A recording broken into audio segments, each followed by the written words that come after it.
Hello friends, my self CA याचना मुथा बुरट। बेटा हम यहाँ पे स्टार्ट करने वाले हैं एमसीक्यू का डिस्कशन। एमसीक्यू का डिस्कशन हम यहाँ पे करने वाले हैं, ठीक है। ये एमसीक्यूज ये इंस्टीट्यूट की जो इंस्टीट्यूट ने इशू किए बेटा, यहाँ पे वो एमसीक्यूज 100 एमसीक्यूज जो इंस्टीट्यूट ने इशू किए relevant for May 21 November 21 for indirect tax paper, वो हम यहाँ पे डिस्कस करने वाले हैं। 100 में से बेटा 64 यहाँ पे 64 एमसीक्यूज जो है वो जीएसटी से रिलेटेड है एंड 36 एमसीक्यूज जो है यहाँ पे वो कस्टम से रिलेटेड है। तो वो हम सारे यहाँ पे डिस्कस करने वाले हैं। ओनली द डिफरेंसेस मैं यहाँ पे अपनी बुकलेट जो है एमसीक्यू की उससे डिस्कस करने वाली हूँ। ये बुकलेट बेटा फ्री डाउनलोड में अवेलेबल है icleak.com पे, मेरी वेबसाइट पे। फर्क सिर्फ इतना ही है कि इंस्टीट्यूट के यहाँ पे जो एमसीक्यूज रिलीज किए 100 एमसीक्यूज साथ में दिए, मैंने उसे सिर्फ चैप्टर वाइज सेग्रीगेट कर दिया, ठीक है। आप लोग जैसे ही कोई चैप्टर पढ़ो, रिवाइज करो, आप तुरंत उसके एमसीक्यूज देख सकते हो, आपको रिवाइज करने में आसानी होगी, ठीक है। अब यहाँ पे बेटा एमसीक्यूज का आपको रेलेवेंस पता है, बहुत ज्यादा इंपॉर्टेंट है बेटा। अच्छे से क्यों इंपॉर्टेंट है? क्योंकि 30 मार्क्स का एग्जाम में आता है। 30 मार्क्स के एग्जाम में एमसीक्यूज आते हैं, जिसमें से 20 to 25 आपको टारगेट करने हैं। आप एग्जामिशन एकदम टारगेट कर रहे हैं तो आपको बिल्कुल टारगेट करना है 20 to 25 आपको श्योर शॉट एमसीक्यूज में लेके आने। और बड़े आसान एमसीक्यूज है बेटा, बड़े आसान एमसीक्यूज आते हैं एग्जाम में। आपका खाली कंसेप्चुअल क्लैरिटी होनी चाहिए। वो चैप्टर पढ़ते टाइम हमने कंसेप्चुअल क्लैरिटी सारी देखी हुई है, ठीक है। तो आपकी कंसेप्चुअल क्लैरिटी अच्छी है तो आप कोई भी एमसीक्यू सॉल्व कर सकते हैं। अब यहाँ पे हम जो एमसीक्यूज हैं इंस्टीट्यूट के वो देखेंगे साथ साथ में, और यहाँ पे हमारा उसके साथ साथ थोड़ा रिवीजन भी होते जाएगा। So Aircool Limited, a supplier of ACs registered under GST in the state of Maharashtra. It is the policy to gift an AC to its employ at the end of financial year in terms of employment contract. बेटा gift की बात हुई, employees को gift कर रहे हैं, para 2 schedule 1 दिमाग में आ जाना चाहिए। The company installs such AC at the residence of its employee. Employees के घर पे लगवा रहे हैं भाई, गिफ्ट दे रहे हैं एम्प्लॉइज को, बढ़िया है। During the month of March, the company installed 150 ACs उन्होंने इंस्टॉल किए बेटा at the residence of employees. The total open market value of such AC is 52,50,000. 52,50,000 के बेटा क्या थे? AC थे, और 150 एम्प्लॉइज के यहाँ पे लगवाई, 150 एम्प्लॉइज के यहाँ पे लगवाई। आपको याद हो तो अगर हमने देखा था, चलो ये देखेंगे। शेड्यूल 1 में कब आते हैं कि भाई एक्टिविटीज और transaction to be treated as supply even if made without consideration. वहां पे क्या था? सप्लाई ऑफ गुड्स और services between related person. Related person में एम्प्लॉय आता है, ठीक है। सप्लाई ऑफ गुड्स और सर्विसेज बिटवीन रिलेटेड पर्सन की डेफिनेशन में एम्प्लॉयर एम्प्लॉय आते हैं। बट एम्प्लॉय को साल में 50,000 रुपए तक के का गिफ्ट दिया आपने तो कोई बात नहीं, उसे सप्लाई ट्रीट नहीं करेंगे, प्रोविजन दिया हुआ है। तो क्या है, आपने 50,000 तक के का दिया है, चलो करके देखते हैं। 52,50,000 डिवाइडेड बाय 150, ठीक है बेटा। 35,000 रुपए तक के का एक एम्प्लॉय को दिया है, कोई प्रॉब्लम नहीं है। तो क्या जीएसटी लगेगा? नहीं, वहां पे प्रोविजन में बेनिफिट दिया हुआ है पैरा 2 शेड्यूल 1 में। उसे क्या बोला है कि भाई 50,000 तक के एम्प्लॉय को दे रहे हो तो गिफ्ट नहीं मानेंगे। So the answer should be nil. Answer क्या होगा इसका? निल। क्वेश्चन क्या पूछा था, ध्यान से देखना, ठीक है। Compute the GST liability. GST liability calculate करने वाले तो डायरेक्टली 18%, 28% ये सब चीजें कुछ करने मत बैठना। जो भी रेट दिया है आपको क्या करना है, ध्यान से प्रोविजन याद करने, कुछ कैलकुलेशन नहीं करना था इसमें, ठीक है। प्रोविजन याद करो, सिर्फ खाली आपको ये इतना देखना था कि 50,000 की लिमिट सेट हो रही कि नहीं, तो प्रोविजन क्लियर होने चाहिए। Next, mister James Stewart is a registered person under GST in the state of Maharashtra who sells footwear to his customer locally with in the same state. Okay, तो ये महाराष्ट्र में रजिस्टर्ड है और अपने फुटवेयर सेम स्टेट में inter state sales कर रहे हैं। He has been appointed as agent by Toto shoes. Toto shoes ने उन्हें एजेंट अपॉइंट किया। A company registered under GST in the state of Karnataka. Toto shoes कहाँ पे बेटा? कर्नाटका में। उन्होंने जेम्स स्टीवर्ट को यहाँ पे अपॉइंट किया। During the financial year toto shoes limited sends taxable goods worth ₹5 crore from its Bangalore to Mr. James who sells the goods for 5 crore by raising invoices using the GSTN of Tata Shoes, ठीक है। तो यहाँ पे उन्होंने goods भेजा किसको? बेटा टोटो shoes ने भेजा गुड्स यहाँ पे जेम्स को, और जेम्स ने वो गुड्स आगे सेल किया। जेम्स को कमीशन मिला इसके लिए 60 लाख। फ्री में तो काम करेगा नहीं भाई।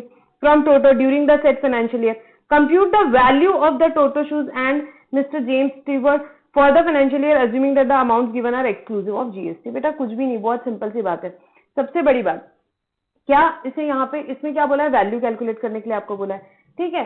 बट हमने पढ़ा था, आप याद करो, एजेंट वाला एक सर्कुलर था। क्या बात हुई थी हमारी बहुत क्लियरली बात हुई थी। यहाँ पे देखो इनवॉइस किसके नाम पे रेज हो रहा है? इनवॉइस टोटो शूज के नाम पे ही रेज हो रहा है। टोटो शूज में ही के नाम पे ही रेज हो रहा है। तो बहुत सिंपल सी बात है, टोटो शूज ने क्या किया, गुड्स भेजे, उसको किसको भेजे इसने, इन्होंने भैया गुड्स भेजे, ये आगे जेम्स को, जेम्स ने आगे सेल कर दिए।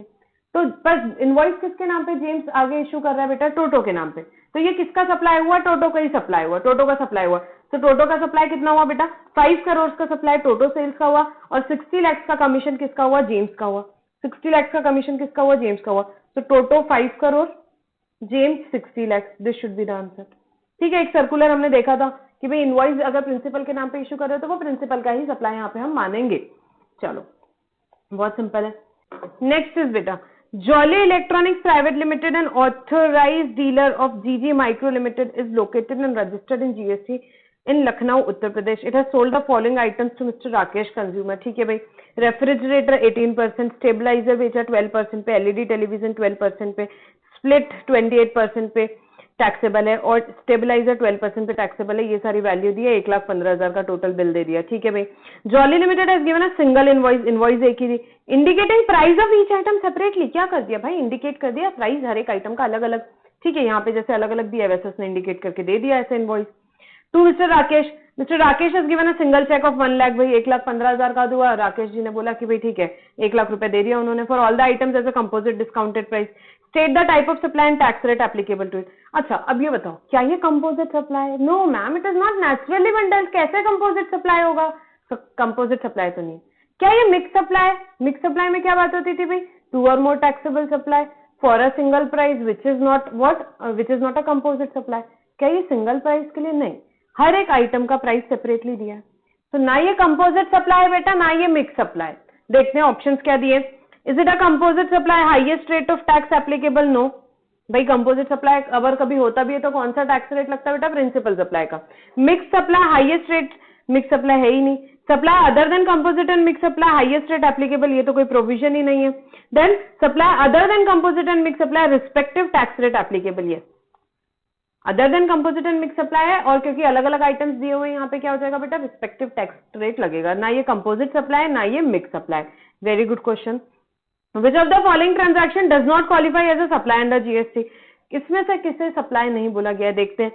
Disposal of a car without consideration and where ITC has not claimed on such car. याद है शेड्यूल 1 पैरा 1 क्या बात हुई थी? परमानेंट ट्रांसफर और disposal of business asset where input tax credit has been taken. जब इनपुट टैक्स क्रेडिट लेते हैं तब सप्लाई होता है। ये क्या ट्रांजैक्शन सप्लाई होगा? No, it is not supply. क्यों? क्योंकि भाई मैम आईटीसी नहीं लिया ना, आईटीसी नहीं लिया है। तो अगर मैं यहाँ पे विदाउट कंसिडरेशन कोई चीज यहाँ पे डिस्पोज ऑफ कर रही हूँ, कोई भी एसेट बिजनेस का, तो मैंने अगर आईटीसी ली हूं तो ही सप्लाई होता है, अदरवाइज नॉट, अदरवाइज नॉट। बहुत ध्यान से सुनना, केस स्टडीज भी इस पे आती हैं बेटा बहुत ज्यादा। Now where principal make supply to his agent, क्या बोला है? Which of the following does not qualify as supply. वैसे हमारा आंसर तो आ ही गया है ए, बट पढ़ लेते हैं बाकी के point. Where the principal make supply to his agent who is already registered under GST and is situated with in the same state and the invoice for further supply is issued by the agent in his name. बेटा इसे supply बोला जाता है, हमने देखा है। Agent के नाम पे इनवॉइस हो रही तो वो एजेंट यहाँ अगर विदाउट कंसिडरेशन भी है तो पैरा 3 वाले एजेंट के लिए कौन सा एजेंट आता है जिसके नाम पे इनवॉइस इशू होती है। Then when the head office makes supply of services to its own branch outside India, HO अपनी ब्रांच को बेटा supply between distinct person supply होता ही है, हमने देखा है। When a person imports services without consideration for the purpose of business from his elders and living outside India, तो हमारी बात हुई थी बेटा पैरा 4 शेड्यूल 1 क्या, import of services without consideration for the purpose of business from related or distinct person should be treated as supply, should be treated as supply। ठीक है, तो इसमें जो ए पॉइंट है यही आपका सप्लाई नहीं है, यही आपका सप्लाई नहीं है। ठीक है, नेक्स्ट बेटा question number 5, Korelal print on private limited registered person under GST in the state of Jammu Kashmir is engaged in the business of offset printing, offset printing कर रहे हैं and is providing services to various publisher को, बहुत सारे book publishers के books print करके दे रहे हैं भाई। A publisher situated in the state of Himachal Pradesh registered person under GST sent content of the book to be printed, content भेज दिया उन्होंने बुक्स का by Korilal Private Limited, Korilal Print on Private Limited in PDF format। The publisher also sent paper worth rupees 4 lakh, 4 lakh का paper भी दे दिया बेटा उन्होंने excluding GST to the printer free of cost for the purpose of printing, 4 lakh का paper भेजा है उन्होंने। Its books on 10th February it has Korelal has raise the invoice of 1.5 lakh का कोरेलाल ने अपना इनवॉइस रेज किया किस चीज के लिए अगेंस्ट प्रिंटिंग ऑफ बुक उसका क्या कॉन्ट्रैक्ट है बेटा प्रिंटिंग ऑफ बुक का and return the printed books through challan to the publisher on 20th August the proper officer claimed that Corelal Printon Private Limited should have sent the invoice of 5.5 lakh including the value of free cost of paper supplied by the publisher. You may suitably advise which of the one of the following correct option. देखते हैं. The value of supply of paper for job work is to be included in the invoice in terms of section 15. नहीं बेटा. The goods sent for job work, paper sent for printing is a composite supply. The Corelal Printon has entered into an agreement of printing of books, therefore is liable on gross value of 5.5. No. D point is correct. Beta, Corelal Printon has entered into an agreement of printing books, therefore he is liable to pay tax on net value of 1.5 lakh. यहाँ बहुत clearly लिखा है बेटा. He has raised invoice of 1.5 lakh against printing of books. उसका contract किस चीज का? Printing of books का contract है. Printing of books का contract है, ठीक है. तो इस केस में वो क्या होगा बेटा? इस केस में उसका टैक्स कितने पे करना है? उसको 1.5 लाख पे करना है. उसको आपने पेपर 4 लाख का भेज दिया था, बट उसका जो कॉन्ट्रैक्ट है वो क्लियरली किसका प्रिंटिंग ऑफ बुक्स का है और वो 1.5 लाख की इनवॉइस यहाँ पे इशू करेगा. Very simple. Which of the following is are not considered as supply under the GST. GST में किसे सप्लाई नहीं बोला गया, नॉट कंसिडर्ड सप्लाई. हाँ, ये बड़ा ध्यान से पढ़ना, नॉट को पढ़ना हम भूल जाते हैं एग्जाम में. Importation of Architel services for 1 lakh for construction of residential property used in the personal purpose. अरे कुछ भी बोले, पैसा दे दिया ना, कंसिडरेशन हो गया यहाँ पे, ठीक है. कंसिडरेशन हो गया, ठीक है. इंपोर्ट ऑफ सर्विसेज 7(1)(b) हमने पढ़ा था. इंपोर्ट ऑफ सर्विसेज सप्लाई की डेफिनेशन में तो आ ही जाता है एक बार. Importation of architectural services free of cost for construction of office used for business purpose from a related person. कहाँ पे कवर हो गया बेटा? Para 4 schedule 1. पैरा 4 शेड्यूल 1 के हिसाब से सप्लाई हो जाता है. एक्टिविटीज और transaction to be treated as supply even if made without consideration. Para 4 import of services from a related person और distinct person for the purpose of business even without consideration is supply. Then importation of architectural services free of cost for construction of office use for business purpose from unrelated person. नहीं, ये consideration नहीं है, यहाँ पे consideration नहीं है. तो बेटा यहाँ पे किसके हिसाब से? यहाँ पे कंसिडरेशन नहीं है, फ्री ऑफ कॉस्ट है. तो यहाँ पे क्या ये पैरा 4 शेड्यूल 1 के हिसाब से, पैरा 4 शेड्यूल 1 के हिसाब से सप्लाई होगा अगर ये अनरिलेटेड पर्सन से है? तो नहीं, सप्लाई नहीं होगा. This is not supply. ये सप्लाई नहीं होगा, ये सप्लाई नहीं होगा, ठीक है. क्योंकि ये फ्री ऑफ विदाउट कंसिडरेशन है. विदाउट कंसिडरेशन 7(1)(b) के हिसाब से भी सप्लाई नहीं होगा और ये पैरा 4 शेड्यूल 1 के हिसाब से भी सप्लाई नहीं होगा. तो answer is C. Which of the following is not supply under GST. फिर से वही क्वेश्चन, क्या चीज सप्लाई नहीं है बेटा? बहुत इंपॉर्टेंट है, देखो ये आना ही आना है एमसीक्यूज इस टाइप के एग्जाम में, ठीक है. Goods supplied free of cost by X and sons to its agent for further supply to its customer at ₹5,000. याद करो बेटा, याद करो, ये किसके हिसाब से सप्लाई होगा? Para 3 schedule 1, supply of goods from principal to agent और एजेंट टू प्रिंसिपल. तो यहाँ पे फ्री ऑफ कॉस्ट आप गुड्स भेज रहे हो विदाउट कंसिडरेशन. शेड्यूल 1 पैरा 3 क्या बोलता है कि भाई आप आपके एजेंट को बेचते हो तो वो सप्लाई हो जाएगा. Import of accounting services for business purpose free of cost from a dependent father residing in USA. Para 4 schedule 1 क्या बोलता है? Import of services for the purpose of business even without consideration from a related person और distinct person. तो उसमें क्या हो जाएगा बेटा? यहाँ पे ये हो जाएगा आपका क्या? सप्लाई हो जाएगा. यहाँ पे फैमिली की डेफिनेशन में यहाँ पे डिपेंडेंट फादर भी आते हैं, तो क्या हो जाएगा? रिलेटेड पर्सन की डेफिनेशन में members of the same family होता है. फैमिली की डेफिनेशन में डिपेंडेंट फादर भी आते हैं, तो ये भी सप्लाई हो जाएगा.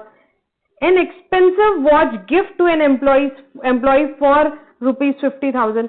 ये हमने देखा था 50,000 तक का गिफ्ट क्या आप दे सकते हो एम्प्लॉय को? यस, अभी देखा था पैरा 1 शेड्यूल 1, यहाँ पे पैरा 2 शेड्यूल 1 में 50,000 रुपए तक के का आपने एम्प्लॉय को दिया अप टू 50,000, तो उसे सप्लाई नहीं माना जाएगा. So this is not supply. Answer तो आई गया हमारा सी, फिर भी पढ़ेंगे. A machinery disposed of free of cost on which ITC has been avail. ये क्या चीज थी बेटा? याद हो तो पैरा 1 शेड्यूल 1 क्या बोलते हैं वो? परमानेंट ट्रांसफर और disposal of business asset where ITC has been taken. उसे क्या माना जाएगा? सप्लाई माना जाएगा. कुछ भी नहीं, शेड्यूल 1 पे क्वेश्चन था, ठीक है. तो answer is C. Next question number 8 देखेंगे हम. Mesers Vishu Mega Mart, a store located and registered under GST in Rajasthan, has come out with big discount offer at the time of Diwali on various gift items. ठीक है भाई, दिवाली पे बहुत सारे items पे यहाँ पे उन्होंने डिस्काउंट दिया है. In order to attract more customer, it has decided to supply a gift pack containing 5 packets of Jeeraman Namkeen, taxable at 12%, 1 packet of roasted almonds, 100 grams, taxable at 18%, 1 packet of chocolate, taxable at 28%, and 1 packet of Teal fresh juice, 1 liter, taxable at 18% in a single basket for a single price. State the type of supply and the tax rate applicable on the same. आपको बहुत अच्छे से पता है बेटा. Mix supply की definition में ये हिट होता है पूरी तरह से. क्या ये कंपोजिट सप्लाई है? नहीं. क्यों? क्योंकि नेचुरली बंडल नहीं है बेटा. नेचुरली बंडल नहीं है तो ये दो ऑप्शन तो हट ही गए. देन ये मिक्स सप्लाई प्रिंसिपल आइटम नहीं, बिल्कुल भी नहीं. मिक्स सप्लाई में मिक्स सप्लाई क्या होती है बेटा? तो यहाँ पे 2 और मोर सप्लाईज है यहाँ पे, ठीक है. 2 और मोर सप्लाईज है जो सिंगल प्राइस के लिए, जिसपे जो कंपोजिट सप्लाई नहीं है वो मिक्स सप्लाई होती है. और सेक्शन 8 ऑफ सीजीएसटी एक्ट 2017 क्या बोलता है? मिक्स सप्लाई में टैक्सेबिलिटी रेट ऑफ टैक्स क्या रहेगा? हाईएस्ट रेट एप्लीकेबल होगा. तो यहाँ पे 28% जो हाईएस्ट रेट है वो एप्लीकेबल हो जाएगा सारे प्रोडक्ट्स पे बेटा. सारे प्रोडक्ट्स पे 28% से टैक्स लगेगा. ठीक है, ये हमने पढ़ा था बहुत अच्छे से. ये भी इंपॉर्टेंट कंसेप्ट है एग्जाम में. सेक्शन 7 सेक्शन 8 पे 100% हर बार क्वेश्चन आता है. Next and last in this chapter बेटा, mister Rupesh Patel is voluntary registered under GST having a turnover of 15 lakhs. ठीक है, he is a company secretary providing service, provide कर रहा है बेटा professional service from his partnership firm located in Chandigarh to various clients. ठीक है, he has taken some interior decoration services from abroad. बाहर से उन्होंने कोई interior decoration services लिए for a residential home owned in the name of the firm which is under construction in Chandigarh. ठीक है, registered person है और उसने क्या लिए बेटा? यहाँ पे इंपोर्ट करी है सर्विसेज इंटीरियर डेकोरेटर की और कंसिडरेशन पे की है 2 lakh rupees. For the same in view of the above information state the correct option. बेटा जीएसटी पे करना पड़ेगा. GST is payable on the interior decoration services receive from abroad. Yes, interior decoration services receive from abroad are not taxable since the same are not in the course of furtherance of business. नहीं, ये बात नहीं है अभी. Interior decoration services receive from abroad are exempt in terms of section 6(1). नहीं, registered person है. Interior decoration services receive from abroad are not taxable since the below is threshold limit के below है वो बंदा. नहीं, ऐसा भी नहीं है बेटा, बिल्कुल भी ऐसा नहीं है. थ्रेशोल्ड लिमिट से कोई फर्क नहीं पड़ता. वंस यू आर रजिस्टर्ड, आपको जो भी आउटवर्ड है उस पर भी आपको टैक्स पे करना है. जो इनवर्ड आप आरसीएम पे ले रहे हो उस पर भी आपको टैक्स पे करना पड़ेगा. तो यहाँ पे आप इंपोर्ट ऑफ सर्विसेज कर रहे हो for a consideration person, you are a registered person, obviously you have to pay the tax. So GST is payable in the interior decoration services receive from abroad. अब आपने देखा बेटा इस chapter में कैसे क्वेश्चंस आ रहे हैं, सप्लाई है कि नहीं है. सप्लाई कैसे पता चलता है? 7(1)A 7(1)B 7(1)C जो हम देखते हैं, और यहाँ शेड्यूल 1 के साथ में आपको पता चलता है कोई एक्टिविटी सप्लाई है या नहीं है. फिर शेड्यूल 2 क्या बताता है कि भी कोई एक्टिविटी सप्लाई ऑफ गुड्स है कि सप्लाई ऑफ सर्विस है. शेड्यूल 3 क्या बताता है? कौन सी एक्टिविटीज है, ट्रांजैक्शन सप्लाई नहीं है. देन सेक्शन 8 पे आते हैं कंपोजिट और मिक्स सप्लाई की टैक्सेबिलिटी कौन बताता है? सेक्शन 8 बताता है. तो ये सारी चीजें हमने पढ़ी थी सप्लाई चैप्टर पर, और इन्हीं पे आपको एग्जाम में रिपीटेटिवली एमसीक्यूज आ रहे हैं. ठीक है, तो इस पे आपका होल्ड होना बहुत ज्यादा जरूरी है. ठीक है बेटा, ये आंसर्स इसके बाद में नीचे आंसर कीज आपको दी हुई है, आप ये भी देख सकते हो. तो ये हमारा सप्लाई चैप्टर का डिस्कशन कंप्लीट होता है एमसीक्यूज का. इस चैप्टर में काफी सारे एमसीक्यूज थे. अब जैसे इसके बाद वाला चैप्टर बेटा कंपोजिशन स्कीम, इसमें एक ही एमसीक्यू है. टाइम ऑफ सप्लाई पे खाली 2 या 3 ही एमसीक्यूज है, तो वो हम 2-3 चैप्टर्स कंबाइन कर करके पढ़ेंगे. ये टोटल 100 एमसीक्यूज है. हम लोग 4 to 5 वीडियोज में इसको कवर करेंगे. ठीक है, तो अभी बट ये सप्लाई का एमसीक्यू हमने सेपरेटली डिस्कस किया. So will stop our discussion over here बेटा. Thank you for now.